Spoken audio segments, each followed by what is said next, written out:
When I was in high school, I had a curfew, and my curfew was midnight.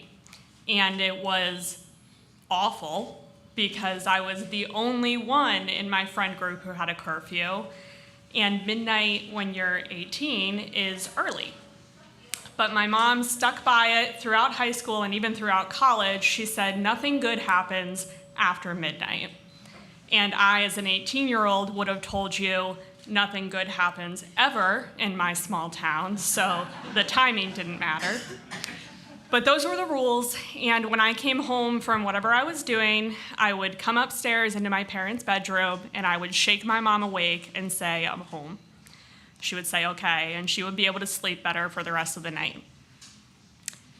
Except for the summer between high school and college, the last chance to hang out with your friends and make memories before you all leave and forget about one another and start the rest of your life.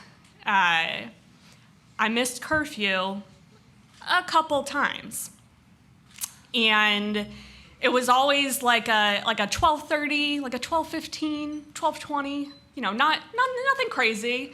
I don't know how closely my mom really was like rolling over and looking at the clock, like 12:15. But I missed curfew a couple times. It felt like we were saying goodbye to everything that was important, right? You put so much meaning into senior year of high school and this summer before college. So in August, all of our friends are setting up their schedules, and it's, this is the first person to leave. They're going to college first. They're moving in first. And you had all these dates of goodbyes. And there was one in particular for my senior prom date who I was very upset to be leaving. And the night before he was leaving for college, went over to his house and we hung out and fell asleep in his bed. Just sleeping, normal sleeping things.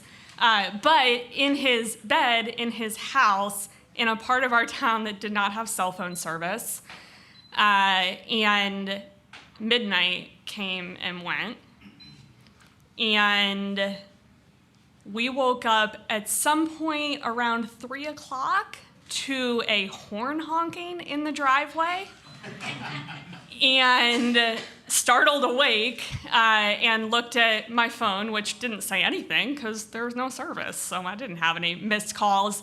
But I knew the horn honking, and gathered my things and said goodbye, and went down into the driveway where my dad was, who had driven all around our tiny town to the Starbucks and the Dunkin' Donuts and the hot spots where an 18-year-old might hang out after midnight, and called my cell phone, which didn't ring, and my friend's cell phones, and this guy's cell phone, which also didn't ring.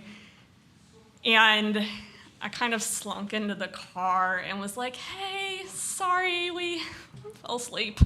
And my dad just bored holes into my skull of just shut up and we're going home. And I'd like to say it was worth it, that last chance to spend time with someone before you parted ways. But the number of times that my mom has brought that up as an example of how I really broke all the rules the summer before high school makes me think that it was not worth it.